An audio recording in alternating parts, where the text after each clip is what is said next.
Queridos amigos, uma boa noite a todos e que a paz de Jesus esteja conosco, hoje e sempre.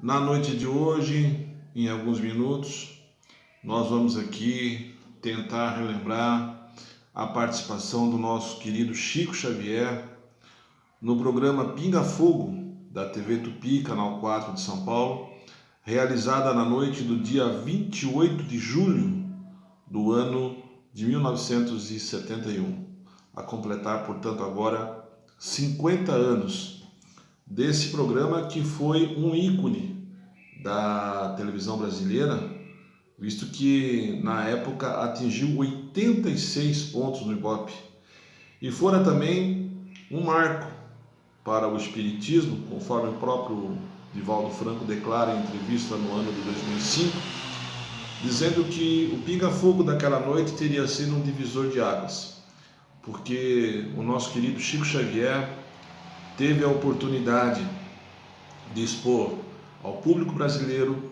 de uma maneira geral, aspectos muito importantes, não só da sua obra, mas também da doutrina dos espíritos. Eu quero lembrar que Chico Xavier estava afastado da grande mídia desde o ano de 1944, onde houvera aquela entrevista um tanto quanto tendenciosa dos repórteres Davi Nasser e Jean Manzon, na revista O Cruzeiro, que o fizeram ficar um tanto quanto afastados da grande mídia, retornando somente em 1968, através de uma entrevista ao repórter policial Saulo Gomes, que foi o responsável por trazer Chico Xavier para o programa Pinga Fogo daquela noite. Bem, meus amigos, foi um programa de praticamente 2 horas e tanto de perguntas e respostas ao vivo, não é? Foram ao todo, eu pude catalogar 24 perguntas, não é? Em que o Chico Xavier teve a possibilidade de responder com muita serenidade, mas sobretudo com muita humildade. Fica aqui o convite àqueles que puderem assistir. Esse vídeo está disponível no YouTube, não é? A verdade, foram 2 programas. Nós vamos aqui nos ater somente ao primeiro programa, que foi realizado em julho. Teve um outro que foi realizado em dezembro, ainda mais extenso, mas em função do tempo que nós temos aqui, vamos nos ater somente ao primeiro programa, aquele realizado em 28 de julho. Bem, meus amigos, Chico teve a oportunidade de confrontar naquela data alguns entrevistadores, né, entre os quais o católico João de Escatimburgo, que fez um questionamento em relação à sua escrita psicográfica. Lembrando que até aquela data, Chico já havia publicado 107 livros, de mais de 400 autores. E o nosso entrevistador, ele então faz uma ponderação que, quem sabe, não seria a escrita de Chico Xavier, uma escrita à maneira daqueles autores, na medida em que Chico Xavier era um autodidata, que ele tinha muita fluência verbal e que ele poderia estar escrevendo não sobre um aspecto espiritual, mas talvez a maneira daqueles autores já desencarnados. Chico declara que teve uma infância muito difícil, que desde os 8 anos de idade, trabalhando numa fábrica de tecidos, passando aos 12 anos para uma mercearia e depois, a partir de 1931, na Fazenda Modelo, onde fora funcionário do Ministério da Agricultura, praticamente não teve tempo para a leitura.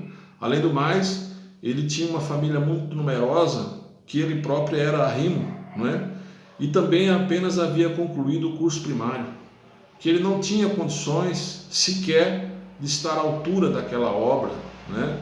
E questionado pelo próprio Escatimburgo, por que então talvez não tivessem ali entre os autores desencarnados espíritos famosos como Platão, Sócrates, Aristóteles, né? Ele declarou que ele escrevia simplesmente aquilo que a sua mão reportava, né?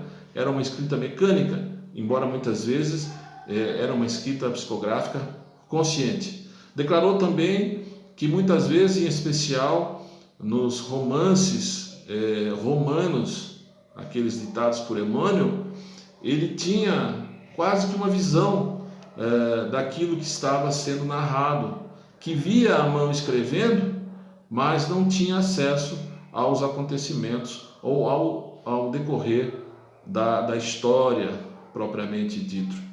E lembrado por Emmanuel, né, que estava presente, e ele faz essa afirmação por 4 vezes, Emmanuel está presente, né?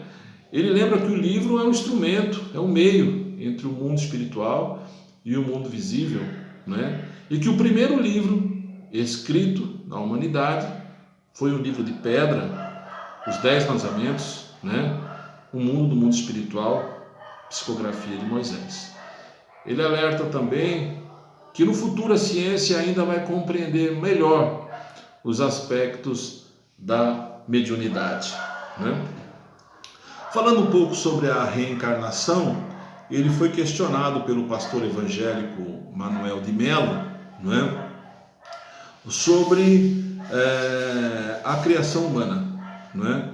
Ele relata o livro de Gênesis e questiona Chico Xavier, uma vez que nos primeiros capítulos da Bíblia, das Escrituras Sagradas, Deus nos fala sobre a criação de Adão e Eva como elementos divinos, mas em relação a Caim e Abel, os primeiros habitantes da terra, da onde estariam surgindo então esses espíritos para que fossem reencarnados, né? E Chico Xavier, com toda a sua humildade, com toda a sabedoria, ele usa o próprio livro de Gênesis, no capítulo 4, versículo 16 e 17, orientado mais uma vez por Emmanuel, relatando que Caim, após ter exterminado Abel, segue a uma terra distante de nome Nod, né? E que lá conheceu a sua esposa e teve uma grande descendência. Então ele faz esse apelo para que nós possamos estudar a Bíblia Sagrada não só no aspecto literal. Esclarece ainda que nós espíritas evangélicos estamos mais afeiçoados ao Novo Testamento, né, aos ensinamentos de Jesus e aqueles que deram continuidade à causa cristã, né? No entanto, é necessário estudar os aspectos da Bíblia, né, não só no seu aspecto literal. E pondera, para não alongar muito a conversa, segundo ele próprio, que a reencarnação é um instrumento da justiça divina. Vejamos então o caso das crianças, diz ele, para não alongarmos muito a conversa. Seria justo que crianças renascessem com deficiências físicas e mentais, não é? E como interpretaria Deus, diante da justiça divina, o fato de uns nascerem sãos e outros nascerem doentes? Não seriam esses aspectos relacionados a vidas anteriores, em especial a causas do suicídio, né? E dá alguns exemplos. Então, eles nos esclarecem que a reencarnação, propriamente, é uma lei divina, é uma lei natural, a que todos nós estamos afeitos. Questionado também, meus amigos, em relação à nova era que se aproxima, talvez este seja o aspecto mais importante do programa, a nível de revelação, não é? Ele diz que o homem, né? E ele fala isso 4 vezes, né? Eu tive a oportunidade de contar, que se o homem, no prazo de 50 anos, não entrasse numa guerra de extermínio, ao final ele poderia então entrar numa nova era. Portanto, o homem estaria pagando o preço da paz. Se ele não pudesse amarmos uns aos outros, mas pudermos pelo menos suportarmos uns aos outros, o homem estaria entrando numa nova era, uma era de prosperidade, que segundo ele, não necessariamente seria no início do terceiro milênio, ou no meio, ou no final, ele não sabe, não quis afirmar, não é? Mas que o homem estaria então em face das mudanças, em especial da automação, ele revela isso, da automação. O homem se livraria das coisas mais rudes do trato com a terra ou com a natureza, né? De maneira que teria mais tempo para se dedicar às coisas do Espírito. E quando nós olhamos para trás, nós vemos que de fato nesses últimos 50 anos, quantas mudanças, né, de fato houveram, que propiciaram ao homem mais tempo, como o próprio Chico Xavier alertava, para as coisas do Espírito. Eu não sei se o homem está de fato se aproveitando desse tempo que lhe fora dado, né? Ele faz outras revelações também, em especial quando questionado ao contato da civilização humana com outras galáxias. Ele adverte, como o próprio Jesus disse, há muitas moradas na casa de meu Pai, né?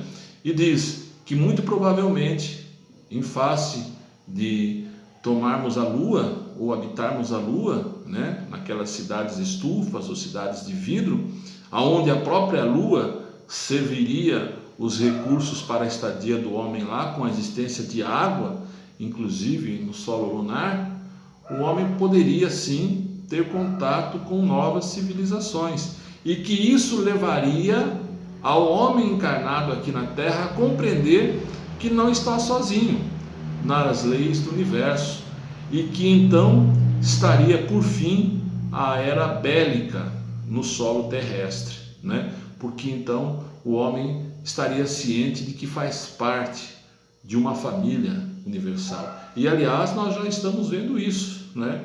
Com essa pandemia que assola não o Brasil, mas o mundo todo, nós estamos vendo que o homem faz parte mesmo de uma família universal. Chico fez outras revelações, meus amigos, muito interessantes, e eu vou relatar algumas aqui, mas eu volto a ressaltar, não é? Quem tiver a oportunidade, veja o vídeo que está lá no YouTube, que traz esse programa na íntegra, com muitas informações muito importantes. Quando ele trata, por exemplo, da homossexualidade, quando ele é questionado sobre isso, ele fala que muitas vezes é a condição do espírito em prova, que nós devemos respeitar aquela condição.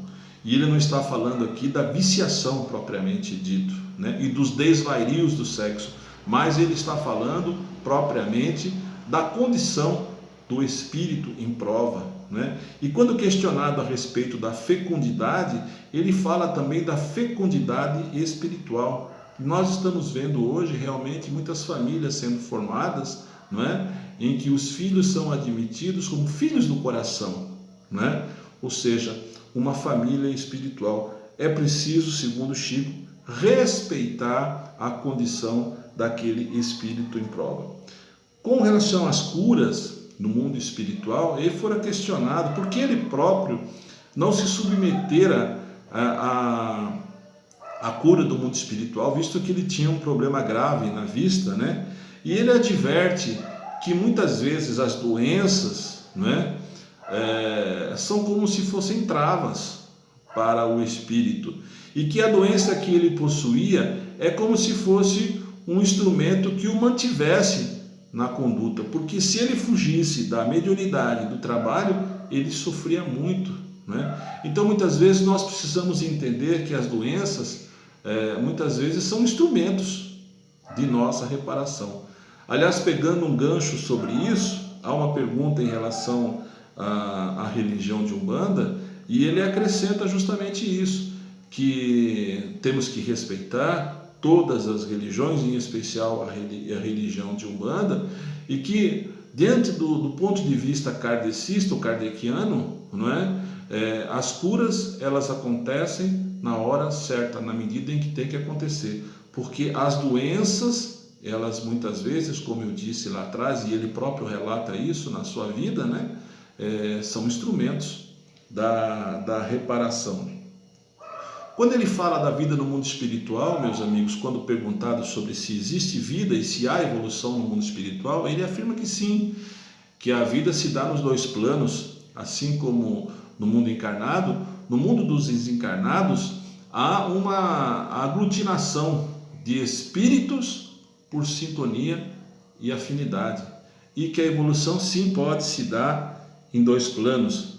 Perguntado sobre a cremação, ele é muito simples e muito objetivo.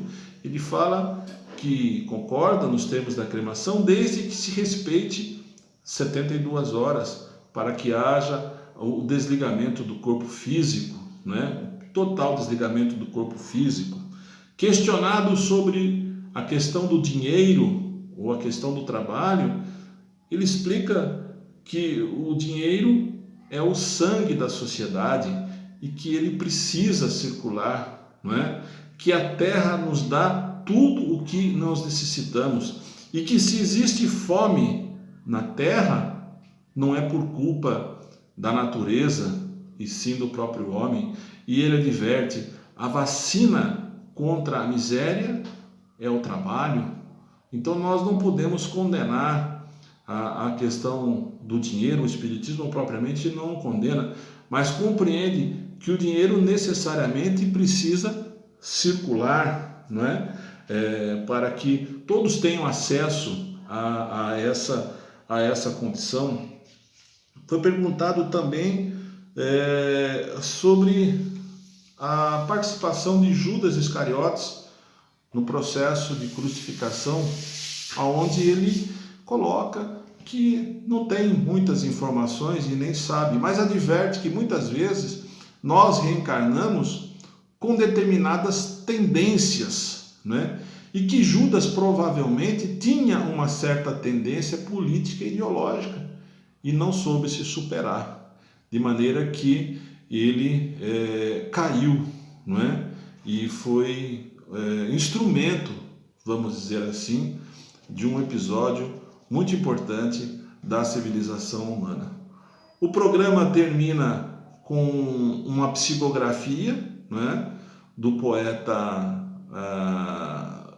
Ciro Costa, né? Um soneto, na verdade, um soneto que tem o título de Segundo Milênio, né?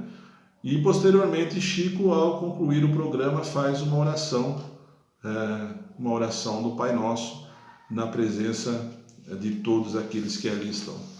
Então, meus amigos, fica aqui o convite para que aqueles que, como eu disse, não tiveram a oportunidade e conheceram, ver pela internet esse programa que foi ao ar, como eu disse, no dia 28 de julho de 1971, na TV Tupi, que, entre outros aspectos que nós relatamos aqui, Chico Xavier nos dá e nos fornece informações muito interessantes e muito oportunas, não é?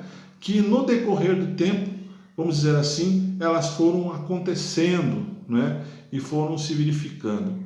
Eu repito, aquela que talvez tenha ficado mais marcada for a questão da data limite, onde ele fala da transição planetária, dos 50 anos da chegada do homem à Lua, a um novo momento do planeta, né? Um planeta de regeneração. Mas a advertência que nós fazemos é que essa transformação é uma transformação não do planeta, mas dos homens, uma transformação moral. E nós estamos passando por momentos difíceis, momentos estranhos, momento em que estamos vivendo uma pandemia praticamente fora de controle, não é? Mas é um momento de reflexão, um momento de introspecção, de que nós podemos olhar para nós mesmos e compreendermos a nossa insignificância e a nossa pequenez diante dos desígnios de Deus, que nós estamos aqui numa missão, e ele refere-se a isso, que cada encarnado está aqui diante de uma missão, não é? Para que possamos cumpri-la não é? Enquanto encarnados. E que nós lembramos, segundo os ensinamentos de Allan Kardec, não é? A maior chaga do ser humano é o egoísmo e o orgulho. E eles estão sendo colocados à prova agora nesse momento, meus amigos, não é? Que nós possamos fazer uma reflexão, sobretudo sobre a humildade desse homem, sobre o trabalho que ele desenvolveu com tantas dificuldades que ele possuía no aspecto material, né? O tanto que Chico Xavier produziu e nos ensinou. E muitas vezes nós nos acomodamos diante da primeira dificuldade, né? Nós declinamos da tarefa, né? E é necessário nesses momentos de crise, superação, atitude, né? Sobretudo atitude, para que nós possamos olharmos uns aos outros como irmãos, como de fato somos. Queridos amigos, eu queria agradecer esses instantes que estamos juntos mais uma vez, reiterar o convite, né? Para que possamos ver aí, usando a internet, esse programa e ressaltar a humildade, a capacidade desse homem que foi Francisco Cândido Xavier. Eu diria que o homem ainda não está à altura de compreender não só o seu trabalho, a sua obra, mas como a sua pessoa. Muito obrigado a todos, uma boa noite.